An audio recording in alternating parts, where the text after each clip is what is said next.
ભાવનગર શહેરમાં વ્યાજખોરોના ત્રાસનો વધુ એક ચોંકાવનારો કિસ્સો સામે આવ્યો છે, જેમાં મજબૂરીનો લાભ ઉઠાવી વ્યાજખોરોએ ફરિયાદીની કરોડોની જમીન પચાવી પાડી છે.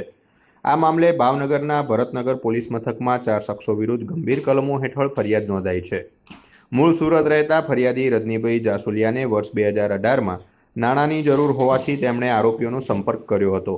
આરોપીઓએ રજનીભાઈને 3% વ્યાજે ₹45,70,000 આપ્યા હતા, પરંતુ સુરક્ષાના બહાને તેમની 5 વીઘા જમીન લખાણ કરી પોતાના નામે કરાવી દીધી હતી.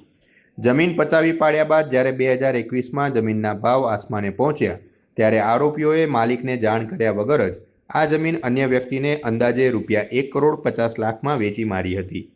આ છેતરપિંડી અને વ્યાજખોરી અંગે ભરતનગર પોલીસમાં ફરિયાદ થતાં જ પોલીસે એક્શન મોડમાં આવી તપાસ તેજ કરી હતી.